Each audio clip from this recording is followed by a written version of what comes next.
नमस्कार, news capital express में आपका स्वागत है। मैं हूं आपके साथ रीना। बुलेटिन की शुरुआत करते हैं खास खबरों के साथ। मध्य प्रदेश वक्फ बोर्ड के चेयरमैन श्री सनवर पटेल जी ने आज ताजुम मसाजिद स्थित बोर्ड के कार्यालय पहुंचकर विधिवत पदभार ग्रहण किया। पदभार ग्रहण समारोह में मध्य प्रदेश के उच्च शिक्षा मंत्री मोहन यादव जी, मध्य प्रदेश हज कमेटी के चेयरमैन रफत वारसी जी, संगठन के प्रदेश कार्यालय प्रभारी राघवेंद्र शर्मा जी, भोपाल नगर निगम के अध्यक्ष किशन सूर्यवंशी, भारतीय जनता पार्टी के अनेकों पदाधिकारी, भाजपा अल्पसंख्यक मोर्चा के प्रदेश पदाधिकारी, मोर्चे के प्रदेश महामंत्री एम एजाज खान, अनेकों जिलों के जिलाध्यक्ष एवं भोपाल जिले के अध्यक्ष शहरयार खान शेरू आदि उपस्थित रहे।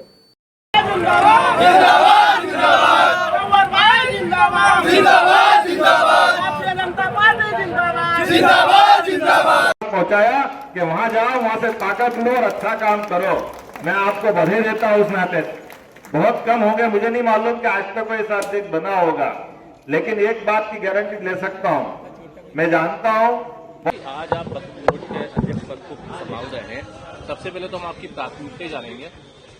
देखिए, बहुत ही सीधी बात है कि ये भारतीय जनता पार्टी की सरकार में बना हुआ बोर्ड है और यह बोर्ड का सीधा उद्देश्य है कि नीचे तक जाकर लोगों की मदद करने का काम कैसे करें।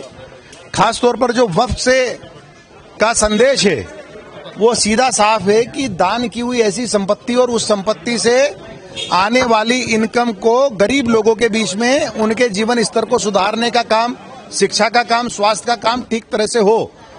लेकिन कहीं ना कहीं वक्फ बोर्ड का कहीं नाम आता था तो कहीं ना कहीं बदनामी भी उसके साथ साथ चली आती थी कि पता नहीं क्या हो रहा है।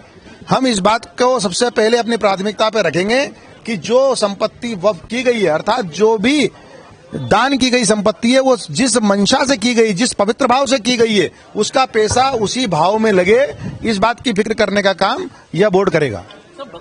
समाज क्षेत्र में काम करने जाते हैं तो निश्चित रूप से बहुत भले लोग मिलते हैं, सरकार हो, संगठन हो या इस प्रकार के बोर्ड हो, हर जगह अच्छे लोगों की क्या बहुत अच्छे लोग हैं और वो पवित्र भाव से अगर आगे आते हैं, कोई मदद करते हैं, निश्चित रूप से उनकी मदद को लिया जाएगा।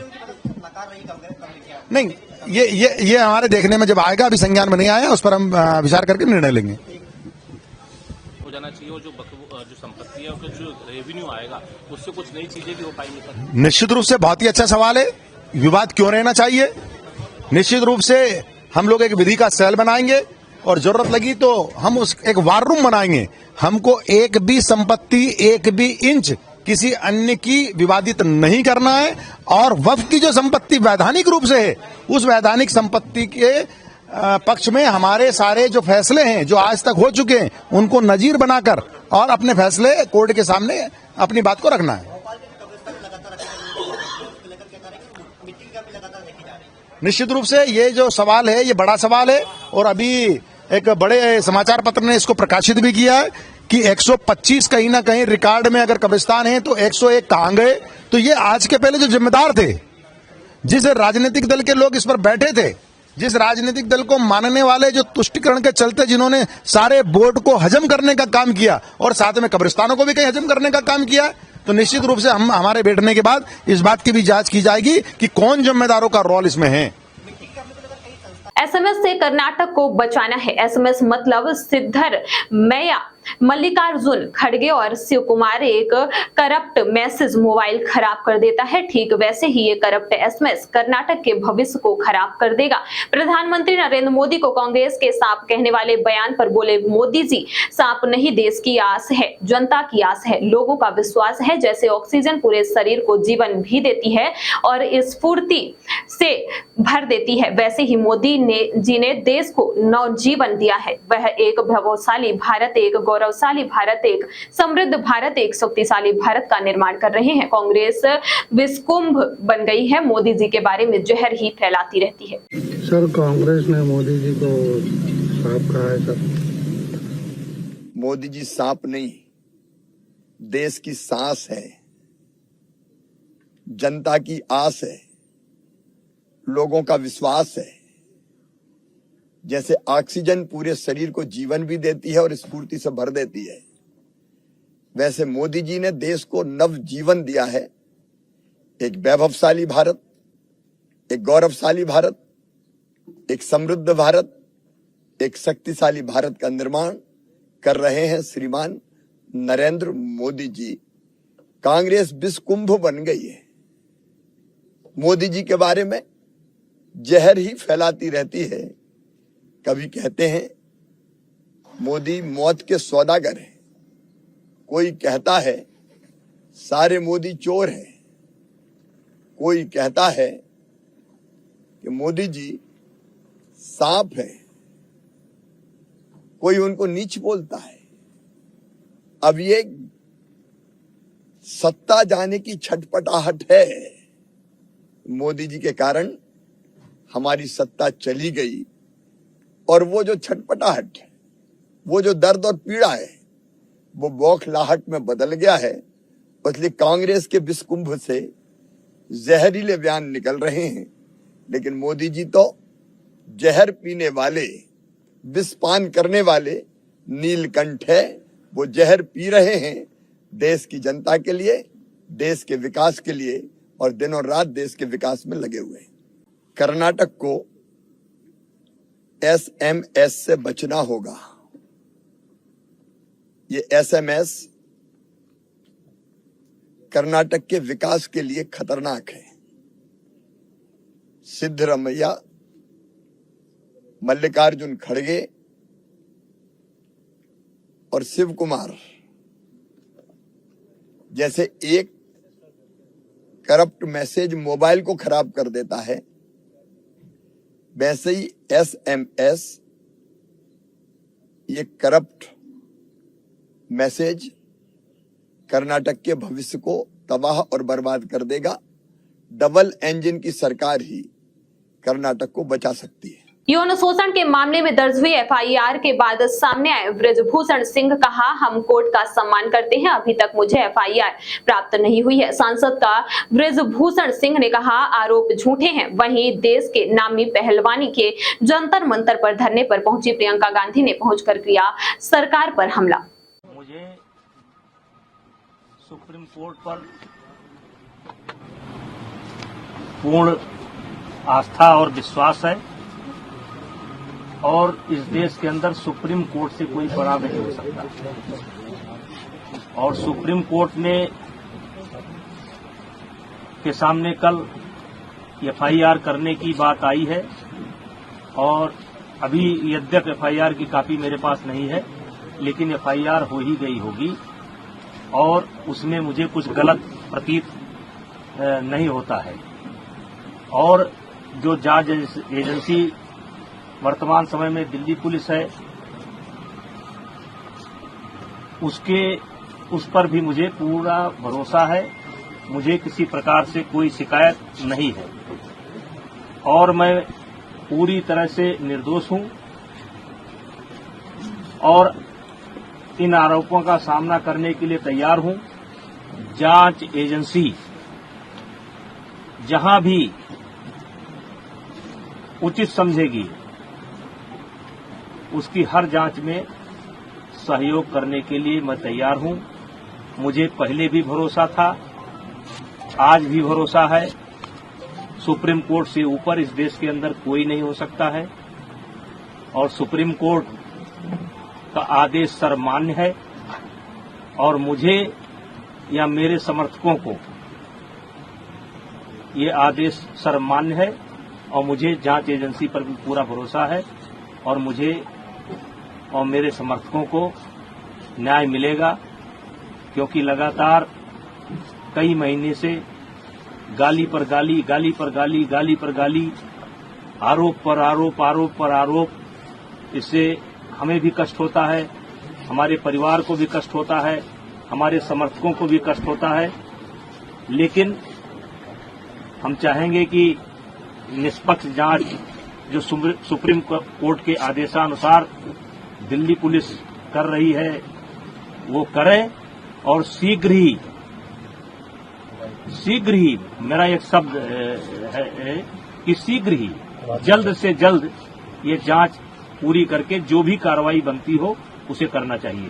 पॉस्को जैसे गंभीर 2 एफआईआर अगर दर्ज हुए हैं तो उसकी कॉपी नहीं मिली है किसी को नहीं मालूम अभी तक कि उस एफआईआर में क्या है, कौन सी धाराएं, कौन सी नहीं है। जब ये लड़कियां मेडल जीत के आती हैं तो हम सब ट्वीट करते हैं, सब कहते हैं कि हमारा गर्व है। सारे जितने भी नेता हैं हम इंक्लूडेड इसमें, हम सब कहते हैं कि ये सबसे बड़ी बात है, देश के लिए अच्छा है, ये है, इन्होंने देश का गर्व सम्मान रखा है। और आज जब सड़क पे बैठी हुई हैं, जब कह रही है कि हमारी बात सुन लीजिए, हमारे साथ गलत हुआ है, तो कोई सुनने को तैयार नहीं। इतने जो सीरियस एलिगेशंस हैं इस शख्स के बारे में, तो पहले रिजाइन तो करें, उनको पद से तो हटाएं। जब तक पद पे हैं तब तक प्रेशर डालते रहेंगे, तब तक करियर बर्बाद करते रहेंगे लोग। इन्वेस्टिगेशन चल रहा है, इसका मतलब क्या है?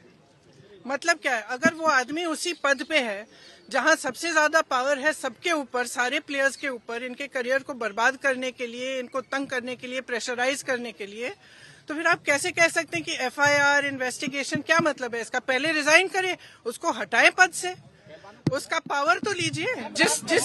जिस सत्ता ने उसको इनेबल किया है कि वो ये सब करे, पर पहले वो तो हटाए। कांग्रेस विधायक कुणाल चौधरी पीसी कांग्रेस ने किसानों के मुद्दे को लेकर एक बार फिर राज्य सरकार पर गंभीर आरोप लगाए हैं। कांग्रेस विधायक कुणाल चौधरी ने मीडिया से बात करते हुए कहा कि एमपी सरकार किसानों को लेकर कई दावे करती है, मगर धरातल पर यह दावे सिर्फ कागजी दावे हैं। अतिवृष्टि और ओलावृष्टि के मुआवजे को लेकर कहा कि होली के समय जब ओलावृष्टि हुई थी तो खेतों पर था, तब मुख्यमंत्री होली मना रहे थे। मैंने अपील भी की थी कि होली मनाना बंद करो। कुणाल ने कहा कि सरकार ने कहा सर्वे कराकर किसानों को राहत राशि दी जाएगी। विधानसभा में कांग्रेस पार्टी की सशक्त आवाज हमारे विधायक कुणाल चौधरी जी, मीडिया टीम के मेरे सम्मानित सभी साथीगण, पत्रकार मित्रों, फोटोग्राफर मित्रों और कैमरामैन साथियों, कुणाल भाई एक विषय पर आक्रामक और विशेषज्ञ के रूप में अपनी ख्याति अर्जित कर चुके हैं इस प्रदेश में एक नौजवान नेता के नाते। आज भी वे आपसे मौजूदा विषय पर रूबरू होंगे। मैं आग्रह करना चाहूँगा कुणाल जी से कि वे अपने विचारों से आपसे रूबरू हों। सभी पत्रकार साथियों को नमस्कार करते हुए आज मैं एक बहुत महत्वपूर्ण विषय जिस पर लगातार मैं कई दिनों से देख रहा हूँ कि सरकार रोज़ अपने आंकड़े, रोज़ अपने वादे, रोज़ बड़ी बड़ी बातें मध्य प्रदेश के किसानों के प्रति, चाहे मुख्यमंत्री हो चाहे इनके मंत्री हो, हर व्यक्ति बड़ी बड़ी बातों को करने का काम कर रहा है। और जब भी मैं इन आंकड़ों को देखता हूँ, मैं जब गांव में घूमता हूँ, तो जमीन और आसमान का अंतर इनकी वादों में, भाषणों में और कहीं ना कहीं धरातल के ऊपर दिखता है। तो एक शेर मुझे पहले याद आता है कि सरकार की फाइलों में गांव और किसान का मौसम गुलाबी है, पर ये आंकड़े झूठे हैं, ये आंकड़े किताबी हैं। रोज सरकार बड़ी बड़ी बातें करती है। मैं अभी सीएम मध्य प्रदेश का ये पेज देख रहा था जिसमें सीएम मध्य प्रदेश ने कहा कि एक सिंगल क्लिक के ऊपर मध्य प्रदेश के किसानों को 159.52 करोड़ की राहत राशि, किसकी? अतिवृष्टि और ओलावृष्टि की राहत राशि देने का काम इस सरकार ने। मैं चुनौती देता हूं मुख्यमंत्री को, इनके कृषि मंत्री को, या जो भी मंत्री चुनौती के साथ मेरे साथ आना चाहता है। ये मीडिया गवाह है कि जिस दिन होली का दिन था, पहले दिन अतिवृष्टि हुई थी, कुणाल चौधरी खेतों के अंदर में था, जिन खेतों के गेहूं पूरी तरीके के रूप में काम कर रही है, डिफाल्टर। और एक बात और मैं, हाँ, गृह मंत्री जी ने कहा था कि एक भी किसान बता दे जिसका, तो मैं स्पष्ट कर दूं इस कर्ज माफी का। एक बात और कर दूं भाई साहब कि मुख्यमंत्री जी और गृह मंत्री जी एक बात सुन लें। हमने वादा करा था राहुल गांधी जी ने कि किसान का कर्जा हम माफ करें। कर्जा होता क्या है? आप इस एसी बंगलों में उसे उतर के थोड़ा देखने का काम करो। जिस कालातीत किसान को हम कर्जवान कहते थे, जो कहाँ हुआ था कर्जवान? बीजेपी के कुशासन की 15 साल की गलत नीतियों के कारण, जिसमें 21,000 से ज्यादा किसानों ने आत्महत्या करी थी, वो किसान इनकी गलत नीतियों के कारण डिफाल्टर हुआ। पहली बार खुशनसीबी की बात थी कि इस मध्य प्रदेश के मुख्यमंत्री कमलनाथ जी बने, जिनकी एक अपनी यूएसपी थी, और जिस यूएसपी के कारण आज तक जो सेटलमेंट बैंकों से सिर्फ उद्योगपतियों के होते थे, कि उद्योगपतियों का आधे से कम पैसों के अंदर कर्जा खत्म कर दिया जाता था। यह काम कमलनाथ जी ने उनके सीधे बुला के कि इस मध्य प्रदेश में रहना है तो सीधे सीधे किसानों का हम कर्जे का सेटलमेंट करना। 11,500 करोड़ में 27 लाख किसानों का, जिसमें जिनको ये डिफाल्टर किसान बीजेपी ने करा था, हम जिन्हें कालातीत कहते थे, किसान डिफाल्टर नहीं होता, गलत नीतियों के कारण पैसे नहीं मिल पाते तो अपनी फसल का ऋण भर नहीं पाता है। तो उस नहीं भर पाए किसान को हमने, जिसे कालातीत था, 2 लाख तक का पहली बार में हमने कर्जा माफ करा। कई किसान जितने चाहिए, चाहे 1,90,000 का हो, चाहे 1,50,000 का हो, अब 2 लाख तक में, जिसको 1 लाख का ही कर्जा दिया होगा तुमने, सरकार ने, तुम्हारी गलत नीतियों ने, उसका 1 लाख का ही होगा ना, कि 2 लाख का पूरा ही हो जाएगा। मेरे पे कर्जा अगर 1,90,000 का तो 1,90,000, तो जितने बीजेपी जिनको डिफाल्टर कहती थी उनका 2 लाख तक का हो चुका था। काला पीपल तहसील की बात करूं या ऐसी 112 तहसीलों की, एक विचार करा कांग्रेस पार्टी ने कि भैया अगर सिर्फ कालातीत किसानों का करेंगे तो रेगुलर किसानों के अंदर एक ये जाएगा कि हमेशा कर्जा उनका माफ होता है, तो हम भी वापस भरने की प्रवृत्ति को कम करें। तो मैं धन्यवाद दूंगा कमलनाथ जी का कि उन्होंने वादा नहीं करा था, फिर भी रेगुलर किसानों के कर्जे माफी की शुरुआत करी। पहली बार में पूरे प्रदेश के 50,000 तक के रेगुलर माफ हुए। फिर दूसरी बार के अंदर 1 लाख तक के 112 तहसीलों के माफ हो गए थे, और उसी समय उस सरकार खरीदे हुए जनादेश की खरीद ली और इन लोगों ने उस नीति को बंद करने का काम करा। तो स्पष्ट सुन ले, मुख्यमंत्री, गृह मंत्री जो चुनौती देते हैं कि 2 लाख तक का जिन किसानों को आपने डिफाल्टर करा था उनका कर्जा माफ हो चुका है, और रेगुलर का भी 1 लाख तक का माफ हो चुका है, और आपने जो पाप किया है उस योजना को बंद करके फिर सरकार में आएंगे और फिर किसान का बचा हुआ कर्जे को माफ करेंगे। लोगों को आपने उनको देखा नहीं, फसलें खत निकले 1-1 महीना हो चुका है, आपने सर्वे कराए नहीं किस चीज से और किसको मुआवजा दे रहे हो, कि आप शहर के लोगों को सिर्फ ये बताना चाहते हो कि किसान के लिए हम इतना कर रहे हैं, और किसान के नाम पे लूट के पैसे को, इस लूट के पैसे को रख के विधायक खरीदने का काम कर रहे हैं, या फिर बीजेपी के कार्यकर्ताओं की जेबों में डालने का काम कर रहे हैं। सवाल इस बात का है, सरकार के मैं रोज देखता हूं कि मुख्यमंत्री जी लिख क्या रहे हैं, तो लिखते हैं कि किसानों को मध्य प्रदेश एकमात्र प्रदेश है जिसमें 32,000 रुपए हेक्टेयर का मुआवजा राशि दिया जा रहा है। कब तक किसको दिया जा रहा है, आज तक इस सवाल को बताते नहीं है। राहत राशि के अलावा फसल बीमा भी दिलवाएंगे। फसल बीमा में मुख्यमंत्री ने एक काम कहा कि किसान की तरफ से बीमे की प्रीमियम सरकार भरेगी। मेरा निवेदन है सरकार से, आप अगर 160 करोड़ की राशि डालने की बात करते हो तो कितने किसान आते हैं 32,000 रुपए हेक्टेयर से? 20,000 किसान। कितने किसान इस मध्य प्रदेश के अंदर है? आप सीधी सीधी दलाली मध्य प्रदेश और देश की बीमा कंपनियों की यह सरकार करने का काम कर रही है। किसान के नाम पे बीमे की प्रीमियम सरकार भरेगी, हर उस किसान का भरेगी जिसका आज तक कोई सर्वे सरकार ने नहीं किया, जिसका कोई नुकसान हुआ नहीं, वो सारा बीमा राशि भर के उनको प्रीमियम के दाम पे गरीब जनता की गाड़ी कमाई के टैक्स पेयर के हजारों करोड़ रुपए ये बीमा कंपनी को दलाल के रूप में देगी, और कहीं ना कहीं पिछले दरवाजे से विधायक खरीदी के लिए लेने का काम करेगी। बड़ी बातें मुख्यमंत्री करते हैं, बड़ी बातें मंत्री करते हैं। यहां पे अभी एक दिन में हमारे ये मंत्री है राजस्व नहीं, जिनके इसके अंदर ये आता है सहकारिता मंत्री, एक बयान आता है अरविंद भदौरिया जी का कि अब किसान को कोई ब्याज नहीं लगेगा, किसान को सोसाइटियों में दिक्कत नहीं होगी। मैं किसानों के, हर किसान के, ये चाहे तो मैं आपको सारे किसानों के दे सकता हूं। किसान अपनी फसल बेचता है।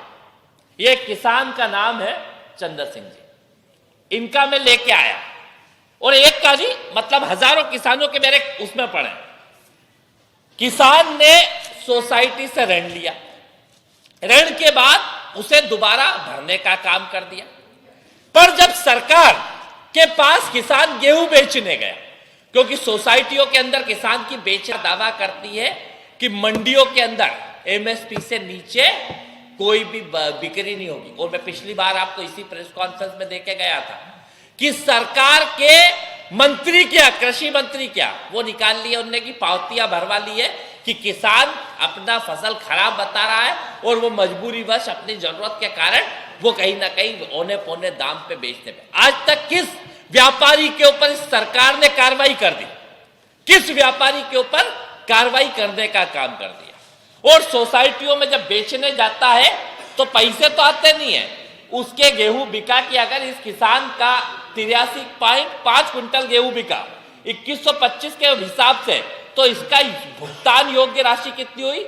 1,77,437 रुपए। और इसमें से काट कितना लिया? सोसाइटी ऋण के विरुद्ध वसूली। सीधा लिखा है, क्या लिखा है? सोसाइटी ऋण के विरुद्ध वसूली। एक तरफ मंत्री और मुख्यमंत्री कहता है कि सोसाइटियों के ऋण की तारीख बढ़ा के हमने 30 तारीख कर दी, 20 तारीख हो, 1 तारीख हो, सरकारी सोसाइटियां वसूली कर रही है। मतलब एक तरफ सरकार कहती है कोई भी किसान से ऋण की हम वसूली नहीं करेंगे और उसको ब्याज माफ करेंगे। उसके नाम पे हजारों करोड़ रुपए बजट में लिए जाते हैं, और वो पैसा कहाँ जाता है आज तक समझ में नहीं आता। और सोसाइटियां जबरदस्ती वसूली करती है, और इसको पेमेंट कितना दिया जाता है? कुल वसूली राशि 80,000, वो भुगतान के लिए दिया जाता है 97,000। आज तक वो भी नहीं आया कि पैसा जिस किसान ने पहले, दूसरे, 5वें दिन बेचा, आज तक राशि नहीं आई। आज बीमा सोसाइटियां भरने की, क्योंकि कल इतवार है, आज आखिरी तारीख सोसाइटी भरने की है। सरकार ने पिछली बार हमने प्रेस कॉन्फ्रेंस ली थी, उसके बाद कहा था हमने वसूली की तारीख, किसानों की उसकी ऋण की तारीख 30 तारीख कर दी। जब सरकार ने हमारे गेहूं ले लिए, जो हमारी फसल है, जो हमारे पैसे हैं, जिसके नगद भुगतान के बाद हम सोसाइटी भर सकते थे, आज तक वो पैसा नहीं आया, तो किसान सोसाइटी भरेगा कैसे? सवाल इस बात का है कि सरकार शहरों में तो ये बताती है कि हम ऋण स्थगित कर दिया, शहरों में आके बताती है कि हमने उनका कर्जे को जो बढ़ाया था, जो उनके ऊपर ब्याज चल रहा था, उसको खत्म कर दिया। दूसरी तरफ सोसाइटी वसूल कर लेती है। सवाल यह है कि किसान कर्जा भरेगा कहां से? मैंने अपना गेहूं बेच दिया, मेरे गेहूं में से सोसाइटियों ने पैसा काट लिया, और सोसाइटियों ने पैसा काटने के बाद जो बचा हुआ बैलेंस है, जब पुरानी पेंशन बहाली सहित कर्मचारियों की लंबित मांगों को लेकर विभिन्न कर्मचारी संगठन सरकार के खिलाफ एकजुट हो गए हैं, जिसके दूसरे चरण में कर्मचारियों ने नीलम पार्क में धरना दिया और सरकार के खिलाफ नारेबाजी की। वाहन चालक संघ के प्रदेश अध्यक्ष साबिर खान ने बताया कि कर्मचारी लगातार अपनी मांगों को लेकर संघर्ष कर रहे हैं, लेकिन सरकार इस ओर गंभीरता नहीं दिखा रही है। केवल घोषणाएं करके कर्मचारियों को गुमराह किया जा रहा है, लेकिन उन्हें अमल में नहीं लाया जा रहा है। उन्होंने कहा कि प्रदेश के कर्मचारियों को केंद्रीय दर और केंद्रीय तिथि से महंगाई भत्ता, सेवानिवृत्त कर्मचारियों को महंगाई राहत, पिछले कई सालों के एरियर का बकाया देने के अलावा 7वें वेतनमान के अनुसार मकान किराया भत्ता, वाहन पेंशनरों को पेंशन राहत प्रदान करने में धारा 49 समाप्त करने जैसी तमाम मांगे हैं, जिनको लेकर कर्मचारी अब सरकार से आर पार की लड़ाई के मूड में आ गए हैं। अंतिम सांस तक हम लड़ेंगे, मंच उठा के साथ दे, मंच का ताली बजा के स्वागत करो। धन्यवाद। और साथियों, आप भी दोनों हाथ उठा के पंच दिखाओ कि हम भी आपको कंधे से कंधा बना के साथ देंगे।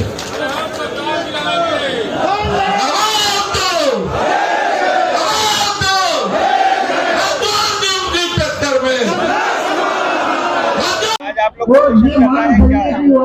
मैं साबिर खान, प्रदेश अध्यक्ष मध्य प्रदेश शासकीय वाहन चालक यांत्रिक कर्मचारी संघ। आज हमारे 5 संगठनों का संयुक्त धरना प्रदर्शन है।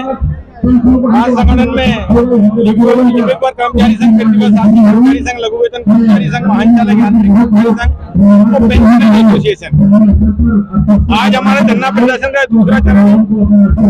प्रथम चरण में हमने 20 तारीख को पूरे 52 जिलों में 17 सूत्रों के निराकरण के संबंध में कई बार सरकार से निवेदन कर चुके हैं, लेकिन सरकार कर्मचारियों की मांगों को ध्यान नहीं दे रही है। शायद सरकार की ये मंशा हुई है कि हमें कर्मचारियों से टकराना है, कर्मचारियों को सहयोग लेना। आपके चैनल के माध्यम से सरकार से निवेदन करना चाहते हैं कि कर्मचारियों को नाराज मत करो। कर्मचारी आपके महत्वपूर्ण है, सरकार को चलाने में कर्मचारी महत्वपूर्ण भूमिका निभाते हैं। कोरोना काल जैसी बीमारी में भी कर्मचारी घरों से बाहर आया था। आम पब्लिक को तो आदेश हो गए थे वो घरों में रहें। हर हिसाब से हर समय कर्मचारी सरकार के साथ हैं, सरकार की योजना में सहभागिता निभाते हैं, लेकिन सरकार कर्मचारियों की सुन नहीं रही है। आक्रोशित होकर, नाराज होकर कर्मचारियों को, हम लोगों को रोड पे आना पड़ा है। आपके चैनल के माध्यम से प्रदेश के यशस्वी मुख्यमंत्री वाकई कर्मचारी हितैषी हैं।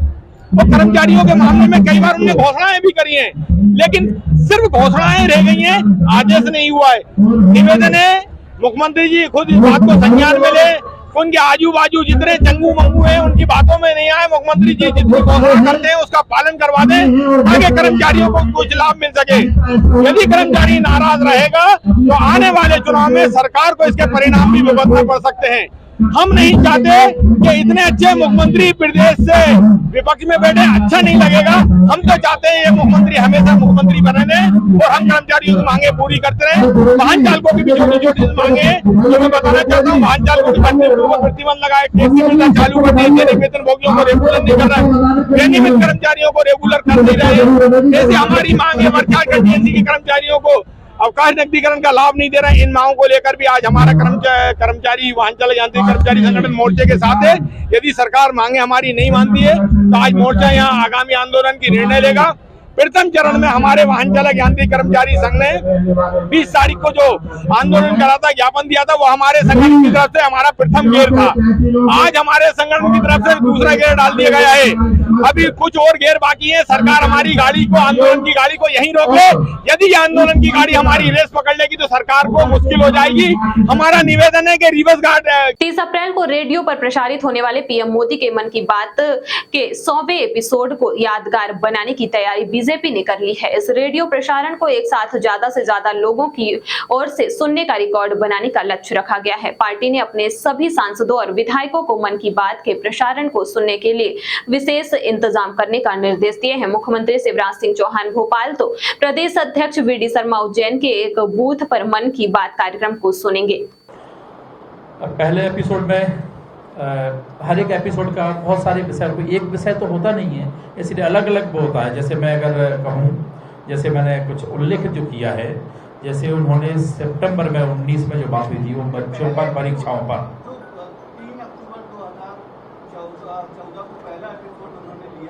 और उसमें उन्होंने जो मुख्य बातों को उसमें किया था, स्वच्छता के ऊपर बड़ा फोकस किया था। क्योंकि 2 अक्टूबर जी को गांधी जी की जयंती थी, उसी के अगले दिन उन्होंने इस कार्यक्रम को किया था। तो स्वच्छता उसमें बड़ा फोकस पॉइंट था उनका, और स्वच्छता के ऊपर देश को कैसे तैयार करना है, भारत का दुनिया में स्वच्छता के मामले में कैसा रुख था, धीमे धीमे कैसा बदलता जा रहा है और क्या स्वरूप होगा, इसको उन्होंने फोकस किया था। विधानसभा में भी 100 कार्यक्रम हम लोग 100 से अधिक लोगों के कर रहे हैं।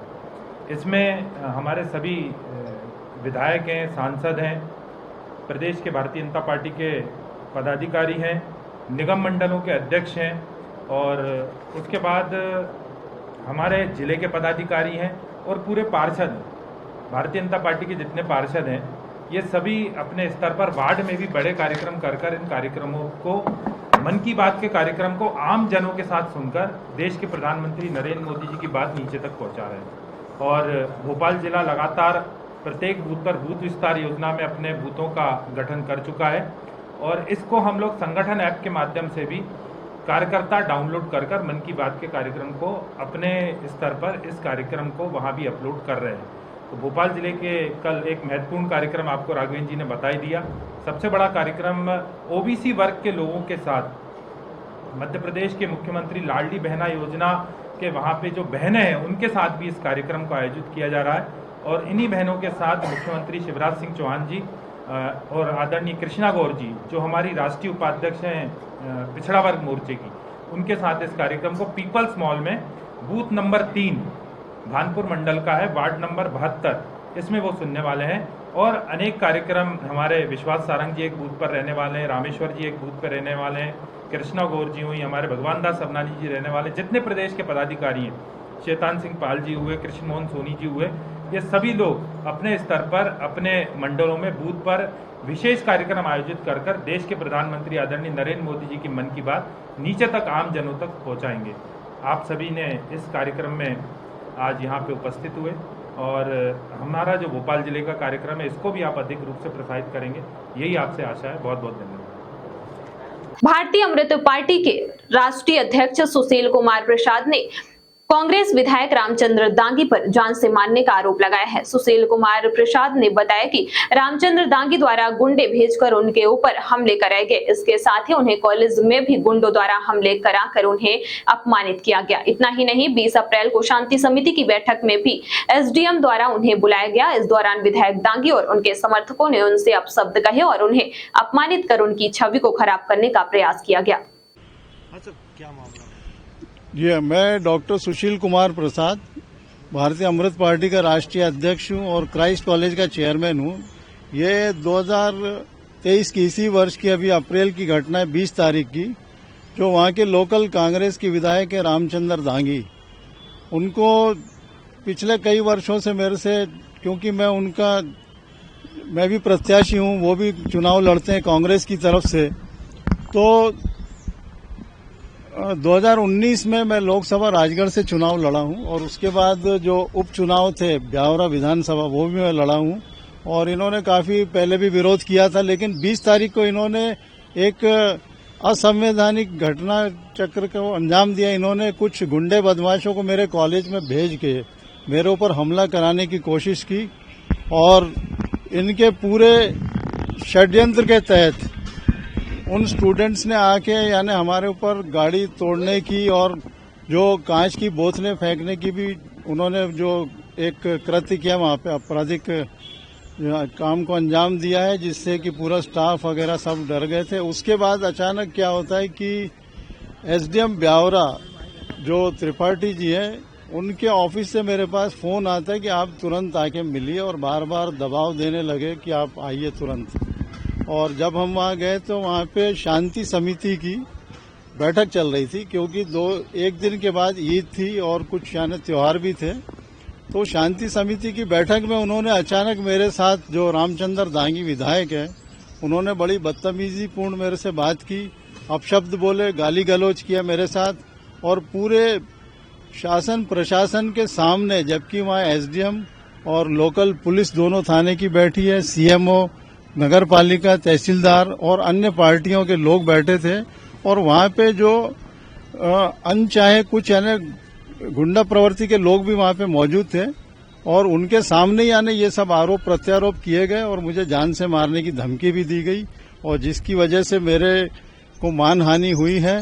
क्योंकि मैं पिछले 25 सालों से मैं कॉलेज रन कर रहा हूँ, मेरी एक बहुत अच्छी छवि है और मैंने बहुत ही वहाँ पे साक्षरता में मेरा बहुत बड़ा योगदान रहा है शुरू से ही और मैं पूर्व सैनिक भी हूँ और मैंने अपना, जी हाँ, तो आज हम जिला न्यायालय आए हैं। यहाँ पे हमने न्यायालय में मानहानि का जो दावा पेश किया है रामचंद्र दांगी जी के खिलाफ और वो अभी रजिस्टर्ड भी हो गया है और मुझे पूरी उम्मीद है कि न्यायपालिका से हमें न्याय मिलेगा और जो भी आपराधिक।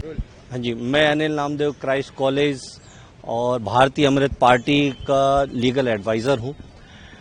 डॉक्टर सुशील प्रसाद मेरे क्लाइंट हैं और इनके साथ जो 20/4/2023 को घटना हुई है, एमएलए रामचंद्र दांगी, एसडीएम, तहसीलदार, इन्होंने इन्हें शांति समिति की बैठक में बुलाया। जैसा कि ज्ञात हो कि शांति समिति की बैठक दो समुदायों के बीच ईद और अक्षय तृतीया पर जो आयोजित की गई थी, उसका उद्देश्य दो पक्षों के बीच में शांति स्थापित करने के लिए की गई थी कि जिससे कि कोई दंगे फसाद शहर में ना हो। पर इसमें मेरे क्लाइंट डॉक्टर सुशील प्रसाद, जो कि भारतीय अमृत पार्टी के राष्ट्रीय अध्यक्ष हैं, उन्हें एकाएक बुलाया गया, बिना कोई दस्तावेज के उनके साथ जो है गाली गलौज की गई। शांति भंग तो वहां हुई जहां पर उन्होंने शांति समिति की बैठक बुलाई थी और वहां पर इनके साथ अपशब्द कहे गए। इसके दूसरे ही दिन इनकी संस्था, जो कि जिनका मैं लीगल एडवाइजर भी हूं, क्राइस्ट कॉलेज, जो कि एजुकेशन प्रोवाइड करती है, 2007 से इस क्षेत्र में अपना विशेष योगदान दे रही है शिक्षा के क्षेत्र में, वहां पर दारू की बोतल फेंकी गई, अशांति कायम करने का इन्होंने काम किया है। तो इस संबंध में चूंकि राजधानी में एक ही न्यायालय होता है जहां पर एमपी एमएलए के प्रकरण दर्ज होते हैं, जो कि भोपाल न्यायालय है, आज यहां पर प्रकरण दर्ज किया गया है और मैं अपने क्लाइंट को इस केस को रजिस्टर्ड भी करा रहा हूं और इन्हें मैं न्याय भी दिलाऊंगा। धन्यवाद। अब तक की खबरों में बस इतना ही। ताजा तरीन खबरों के लिए बने रहे न्यूज कैपिटल एक्सप्रेस के साथ। नमस्कार।